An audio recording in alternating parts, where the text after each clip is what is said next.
ओम नमो भगवते वासुदेवाय नमः।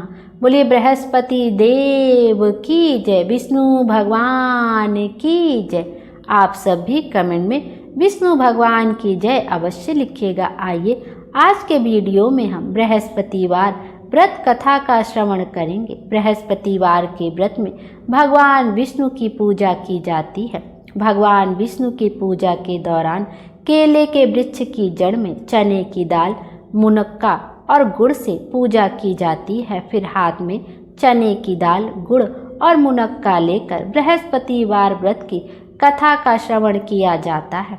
कथा सुनने के उपरांत उस चने, गुड़ और मुनक्के को केले के वृक्ष की जड़ में समर्पित कर दिया जाता है।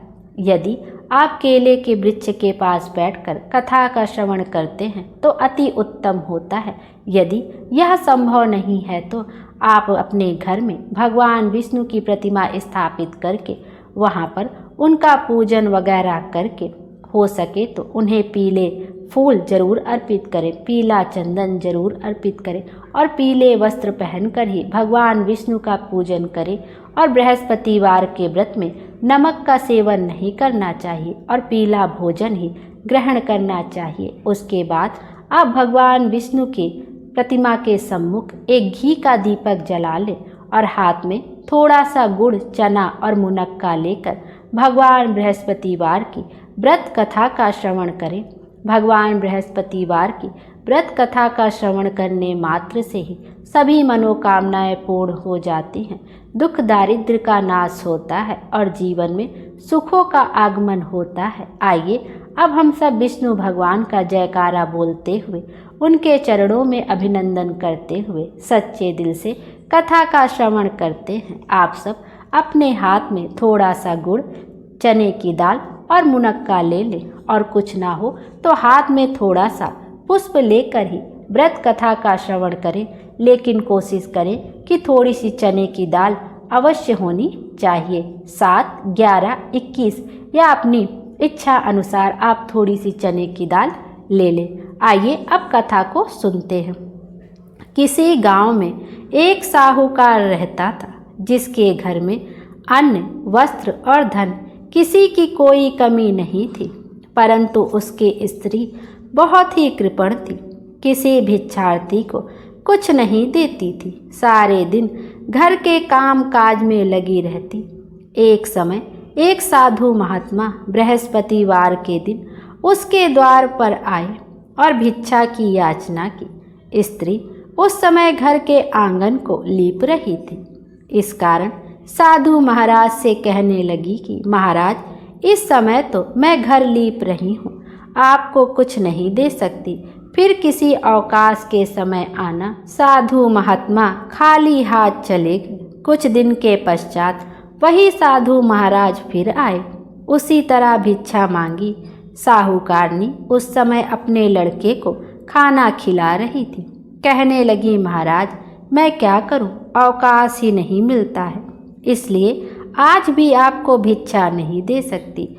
तीसरी बार महात्मा फिर आए और उन्हें फिर उसी तरह से उसने उन्हें टालना चाहा, परंतु महात्मा जी कहने लगे कि यदि तुमको बिल्कुल ही अवकाश हो जाए तो तुम मुझको भिक्षा दोगी। साहूकारनी कहने लगी कि हाँ महाराज, यदि ऐसा हो जाए तो आपकी बड़ी कृपा होगी। साधु महात्मा जी कहने लगे कि अच्छा, मैं तुम्हें एक उपाय बताता हूँ। तुम बृहस्पतिवार को दिन चढ़ने पर उठो, सारे घर में झाड़ू लगाकर कूड़ा एक कोने में जमा करके रख दो। घर में चौका इत्यादि मत लगाओ। फिर स्नान आदि करके घर वालों से कह दो उस दिन सब हजामत अवश्य बनवाएं। रसोई बनाकर चूल्हे के पीछे रखा करो, सामने कभी ना रखो।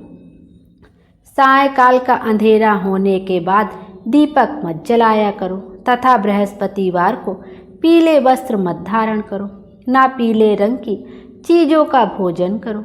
यदि ऐसा करोगी तो तुमको घर का कोई काम नहीं करना पड़ेगा।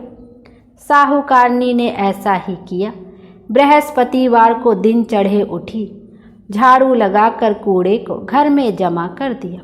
पुरुषों ने हजामत बनवाई, भोजन बनाकर चूल्हे के पीछे रखा। वह सब बृहस्पतिवारों को ऐसा ही करती रही।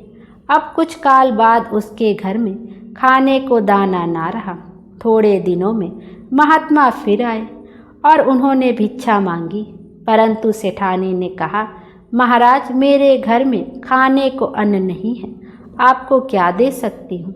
तब महात्मा ने कहा, जब तुम्हारे घर में सब कुछ था तब भी तुम कुछ नहीं देती थी, अब पूरा पूरा अवकाश है तब भी कुछ नहीं दे रही हो, तुम क्या चाहती हो वह कहो। तब सेठानी ने हाथ जोड़कर प्रार्थना की, महाराज, अब कोई ऐसा उपाय बतलाए कि मेरे पहले जैसा धन धान्य हो जाए। अब मैं प्रतिज्ञा करती हूँ कि आप जैसा कहेंगे वैसा ही करूँगी।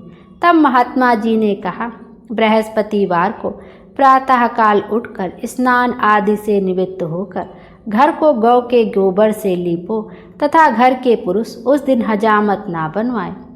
भूखों को अन्न जल देती रहा करो, ठीक सायाकाल दीपक जलाओ।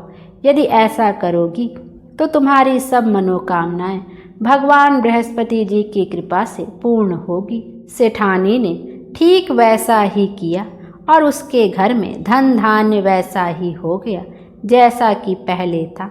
इस प्रकार भगवान बृहस्पति जी की कृपा से वह अनेक प्रकार के सुख भोग कर दीर्घ काल तक जीवित रही। बोलिए भगवान विष्णु की जय, बृहस्पति देव की जय। आइए अब बृहस्पति देव की आरती का भी श्रवण करते हैं।